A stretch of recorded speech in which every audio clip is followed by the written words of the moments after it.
ప్రజలకు మాట ఇవ్వడానికి వైఎస్ పాదయాత్ర చేశారు. అదొక ప్రజా ప్రస్థానం. ఇచ్చిన మాట నిలబెట్టుకోవడానికి వైఎస్ జగన్ ఓదార్పు యాత్ర చేశారు. అది ప్రపంచంలోనే ఒక అరుదైన ప్రస్థానం. ప్రజల బాగోగులను గాలి కుదిలేసిన సర్కార్ను నిలదీసేందుకు రేపటి నుంచి వైఎస్ కుమార్తె షర్మిల పాదయాత్రకు శ్రీకారం చుడుతున్నారు. ఇది మరో ప్రజా ప్రస్థానం. సందర్భాలు మారినా, వ్యక్తులు మారినా ఆ కుటుంబానికి ప్రజల్లో ఉన్న ఆదరణ ఒక్కటే. ప్రజల పట్ల ఆ కుటుంబానికి ఉన్న బాధ్యత ఒక్కటే. ప్రజల్లో వారికి ఉన్న విశ్వసనీయత ఒక్కటే.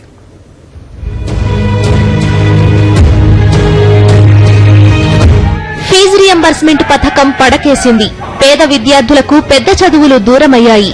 విద్యుత్ కరువైంది. రైతుల పంటలు ఎండుతున్నాయి. ఆరోగ్యశ్రీ అనారోగ్యశ్రీగా మారింది. 108, 104 వాహనాలు మూలన పడ్డాయి. పేదల బతుకుల్లో వెలుగులు మాయమయ్యాయి. వైఎస్ ఉన్నప్పుడు ఎంతో భరోసా, ఇప్పుడు బతుకే భారం. మనసుంటే మార్గం ఉంటుంది. కాని బడుగు జీవులను ఆదుకోవాలన్న ఆ మనసే లేకపోతే ఇప్పుడు కాంగ్రెస్ లో అదే లోపిస్తోంది.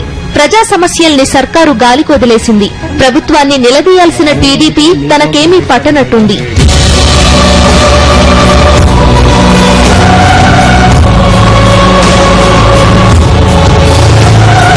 అందుకే ప్రజా సమస్యలపై మహానేత కూతురు షర్మిల పోరాటం చేపట్టారు. మరో ప్రజా ప్రస్థానం పేరుతో పాదయాత్రకు శ్రీకారం చుట్టారు. తన పాదయాత్రలో ప్రజా సమస్యలను ప్రస్తావిస్తూ సర్కారు తీరును ఎండగడుతూ ముందుకు సాగనున్నారు.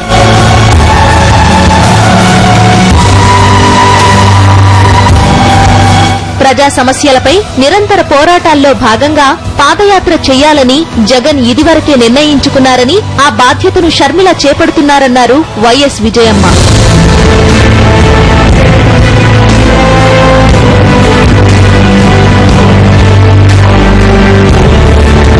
ఇడుపులపాయ నుంచి ఇచ్చాపురం వరకు పాదయాత్ర కొనసాగుతుంది. దగ్గర 3000 కిలోమీటర్లు ఉంటుంది. 18వ తారీఖు ఇడుపులపాయ నుంచి పాదయాత్ర ప్రారంభమవుతుంది. పాదయాత్ర ఎవరు చేస్తారనేది మామూలుగా అయితే జగన్ బాబు చేయాలని ఆయన రోడ్ మ్యాప్ కూడా చేసుకోవడం జరిగింది. బెయిల్ వస్తాను బయలుదేరాలని చెప్పి, ప్రజల మధ్యకి వెళ్లాలని చెప్పి. ఇవాళ ఆయన రాలేని పరిస్థితుల్లో ఉన్నారు కాబట్టి ఆయన ఎవరో ఒకరు ప్రజల మధ్యలో ఉండాలన్నా మనం అని చెప్పడం జరిగింది. ఆయన చెప్పినప్పుడు నేనే చేద్దామని అనుకున్నా, కానీ నాకు ఆర్థరైటిస్ ప్రాబ్లం ఉంది, అంత దూరం నడవాలంటే ఇబ్బంది అవుతుందేమో అని చెప్పి పార్టీలో ఉండే పెద్దలు అందరూ కూడా చెప్పడం జరిగింది. జగన్ బాబు కూడా చెప్పడం జరిగింది. అట్లా మాట్లాడుకునేటప్పుడు మా అమ్మాయి షర్మిల కూడా అక్కడ ఉండింది.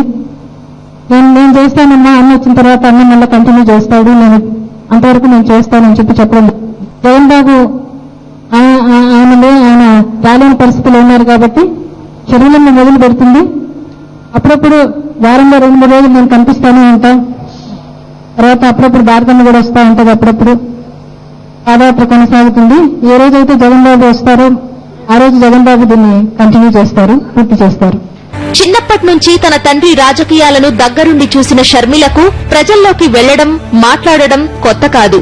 ఇంటా బయట నిరంతరం తన తండ్రి చుట్టూ ఉండే ప్రజలను దగ్గరగా గమనించిన ఆమె కడప ఉప ఎన్నికల సమయంలోనే గడప గడపకు ప్రచారం నిర్వహించి ప్రజల మనసు గెలుచుకున్నారు.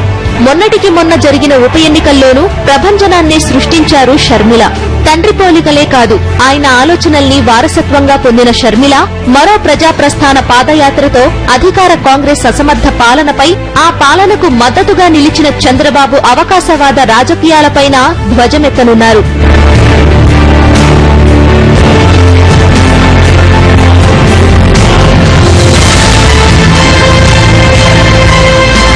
ఇడుపులపాయ నుంచి ఇచ్చాపురం వరకు సాగే ఈ పాదయాత్రలో జనంతో మమేకం కానున్నారు షర్మిల.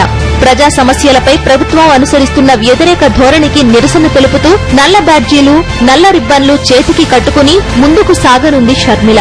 ఈ పాదయాత్ర ఆద్యంతం ప్రజా సమస్యల సాధనే లక్ష్యంగా సాగనుంది. ఏ విధంగా చూసినా కూడా, ఏ రకంగా చూసినా కూడా అన్ని రకాలుగా ప్రజలు ఇబ్బందుల్లో ఉన్నారు. ఇవాళ వాళ్ళు ఎవరికి చెప్పుకోవాలని కూడా అర్థం కావటం లేదు. మరి ఇటువంటి పరిస్థితుల్లో పాదయాత్ర చేయాలని చెప్పి జగన్ బాబు నిర్ణయం చేయడం జరిగింది. ప్రజల మధ్యకు వెళ్లి మనం ప్రభుత్వం వస్తుంది, తప్పకుండా రాజశేఖర రెడ్డి గారి సువర్ణయుగం మరలా వస్తుంది అని చెప్పి వాళ్ళకు భరోసా ఇవ్వాలని చెప్పి వెళ్లాలని పాదయాత్ర నిర్ణయించుకోవడం జరిగింది జగన్ బాబు. 9 అధికారంలో రైతుల గురించి ఏనాడు పట్టించుకోని చంద్రబాబు వస్తున్నా మీకోసం అంటూ ఇప్పుడు ఎవరి కోసం వస్తున్నారన్నది అందరి ప్రశ్న. బాబు నిజంగా ప్రజల మేలు కోరేవారే అయితే టీఆర్పీ విలీనానికి ముందే కాంగ్రెస్ ప్రభుత్వంపై అవిశ్వాసానికి ఎందుకు వెనుకాడారు? విలీనం అనంతరం సంఖ్యాపరంగా కాంగ్రెస్ ప్రభుత్వానికి ఏ ఢోకా లేదని తేలిన తరువాత అవిశ్వాసానికి ఎందుకు పిలుపునిచ్చారు? ఓడిపోతామని ఖరారు చేసుకున్న తర్వాతే వైఎస్సార్ అభిమాన ఎమ్మెల్యేలను ఇరికించే ఉద్దేశంతోనే బాబు ఆడిన డ్రామానా? ప్రజా సమస్యల మీద పాదయాత్రలో చేస్తున్న ప్రకటనలపై నిజంగా చిత్తశుద్ది ఉంటే అసెంబ్లీలో ఇప్పుడు అవిశ్వాసం పెట్టగలరా? సరిగ్గా ఈ ఎల్లో డ్రామాని ఎండగట్టనున్నారు షర్మిల.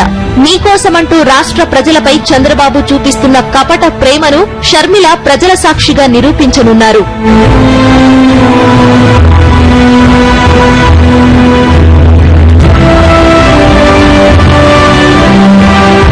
పేదవాళ్ల కష్టాల్ని కళ్లతో కాదు మనసుతో చూశారు మహానేత వైఎస్. పాదయాత్ర సందర్భంగా ప్రతి ఒక్కరి సమస్యల్ని అధ్యయనం చేశారు. మహానేత చూపిన మార్గంలోనే ఆయన కూతురు ప్రజల్లోకి రానున్నారు. ప్రజలకు మద్దతుగా నేనున్నానంటూ నిలవనున్నారు. జనరల్ డెస్క్, సాక్షి న్యూస్.